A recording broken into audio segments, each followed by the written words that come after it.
अध्यक्ष पद के उम्मीदवार देवेंद्र कुलश्रेष्ठ से खास बातचीत। इन दिनों अभिभाषक संघ धौलपुर के चुनाव का प्रचार चरम पर है। अध्यक्ष पद के लिए 3 अधिवक्ता चुनाव मैदान में हैं। ये किन मुद्दों को लेकर चुनाव लड़ रहे हैं, ये एक दूसरे से कैसे बेहतर है और यदि अध्यक्ष बने तो अधिवक्ताओं के लिए क्या करेंगे, इसे लेकर हमारे चैनल के chief editor doctor Sandeep Sharma ने अध्यक्ष पद के उम्मीदवार देवेंद्र कुलश्रेष्ठ से खास बातचीत की। 12 दिसंबर 2025 को अभिभाषक संघ धौलपुर के चुनाव होने हैं। चुनाव मैदान में अध्यक्ष पद के लिए 3 दावेदार हैं। हम तीनों से बात करेंगे, लेकिन फिलहाल हमारे साथ हैं अध्यक्ष पद के दावेदार देवेंद्र कुमार कुलश्रेष्ठ जी। उनसे हम बात करते हैं। देवेंद्र जी, आप चुनाव मैदान में हैं, पहले तो आपको बहुत बहुत शुभकामनाएं। मैं धौलपुर अभिभाषक संघ धौलपुर के अध्यक्ष पद के लिए 2025 नहीं, पहले मैं आपको शुभकामनाएं दे रहा हूँ। धन्यवाद। तो सबसे पहला हमारा सवाल यही है कि 3 लोग अध्यक्ष पद के लिए मैदान में हैं, आप हैं और 2 अन्य हैं। आप उन दोनों से बेहतर कैसे हैं?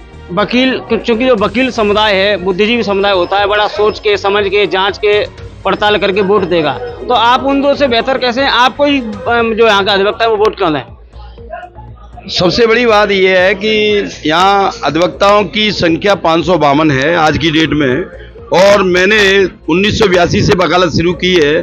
तब से मैंने यहाँ कोई भी सुविधा नहीं थी, ये लाइट की सुविधा नहीं थी, पानी पीने की सुविधा नहीं थी, अन्य सुलभ कॉम्प्लेक्स की सुविधा नहीं थी, लाइब्रेरी की सुविधा नहीं थी।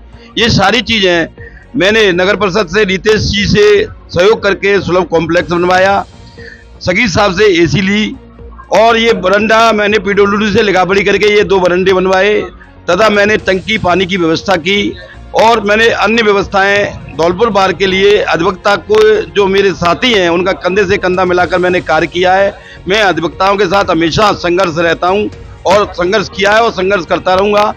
यही मेरी जो उपलब्धियां हैं, इसमें लाइब्रेरी राजेंद्र सिंह जैन साहब से मैंने पूरी लाइब्रेरी लाया, भगवती प्रसाद बंसल शर्मा जी से मैं पूरी लाइब्रेरी लेके आया, गोपाल दास बंसल से मैं लाइब्रेरी लेके आया, अन्य लाइब्रेरी जो भी अधिवक्ता जो रिटायरमेंट हो गए या एक्सपायर हो गए, उन्होंने स्वेच्छा से मुझे लाइब्रेरी दी।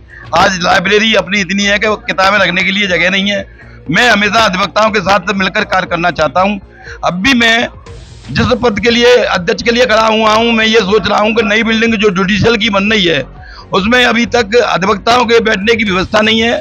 तो एक सेकंड आप रुको, पहले आप सुविधाओं को अपने बाद में बात करें। पहले केवल ये बताएं कि उन जो 2 अधिवक्ता हैं अध्यक्ष में, उनसे बेहतर कैसे, सिर्फ उस पर जवाब दें आप। ये है कि मैं कुछ राजनीति में आक्षेप रखता हूं, तो किन्हीं भी एमएलए एमपी से मिलकर जो रेवेन्यू कोर्ट के लिए 3 बीघा जगह पड़ी है, उस पर रेवेन्यू कोर्ट बनवा के ये दोनों कोर्ट एक जगह हो जाएंगे, ये सबसे मेरी प्राथमिकता है। दूसरी, जुडिशियल बिल्डिंग में मूलभूत सुविधाएं, मुवक्किलों के बैठने की व्यवस्था, लाइब्रेरी की व्यवस्था, कैंटीन की व्यवस्था तथा लिटिगेशन सेट एवं वकीलों के चैम्बर के लिए मैं संघर्ष करूंगा, और चैम्बर बनवाने के बाद में मूलभूत सुविधाएं हो जाने के बाद ही ये जो कोर्ट क्या है पुरानी छावनी पर उद्घाटन होगा। मेरा अपना सबसे पहला संघर्ष ये है। दूसरा, शेंपू में जो कोर्ट है, दोनों रेवेन्यू कोर्ट और जो क्या है जुडिशियल कोर्ट है, उनके 3 सेट को एमएलए कोटे से बनवाने की कोशिश करूंगा।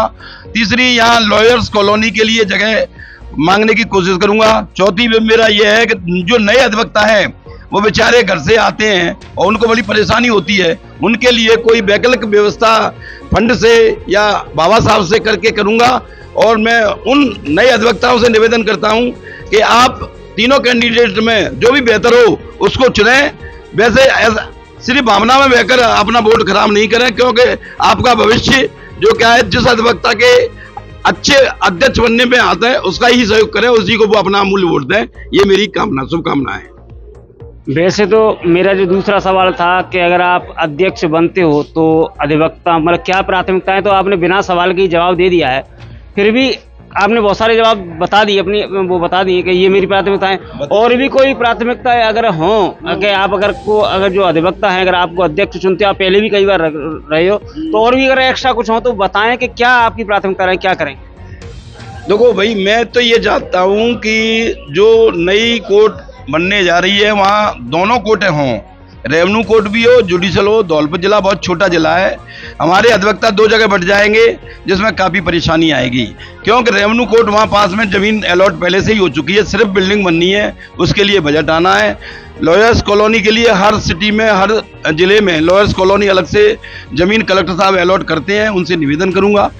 तीसरी चीज़ ये है कि नए अधिवक्ताओं जो कि 3-4 साल तक काफ़ी मेहनत करने के बाद भी उनको प्रतिफल नहीं मिलता है, उसके लिए मैं कोई कहाँ से, किस तरह से, बार से या बार काउंसिल से या बाबा साहब से उनके कुछ मतलब हिस्सेदारी के लिए या उनके कुछ मापदंड नापते हुए उनके लिए कोई प्रयास करूंगा कि उनको कुछ मिले, जिससे वो वकालत का अपना मेहनत करें और मेहनत करके वो वकील बन सकें, क्योंकि यहाँ सबसे मूलभूत सुविधा नहीं है। यहाँ नए वकीलों के लिए कोई ऐसी सुविधा नहीं है जिससे नए वकील अपने मेहनत करके आगे वकालत की प्रयोग करें, मतलब अपने सहयोग करके आगे बढ़ सकें। इसलिए उनके लिए नव वकीलों के लिए मैं अधिक से अधिक प्रयास करूंगा कि उनका किसी तरीके से जो भी हो सकेगा मुझसे बन सकेगा, उनके लिए उनके भविष्य के बनाने के लिए कोशिश करूंगा। धन्यवाद देवेंद्र जी। तो ये थे देवेंद्र कुमार कुलश्रेष्ठ जी, जो अभिभाषक संघ धौलपुर के चुनाव में अध्यक्ष पद के दावेदार हैं। उन्होंने अपनी प्राथमिकता बताई, उन्होंने ये भी बताया कि वो अन्य 2 वकीलों से कैसे श्रेष्ठ हैं। सहयोगी हेमंत सिकरवाल के साथ Sandeep Sharma, first tech news Dholpur.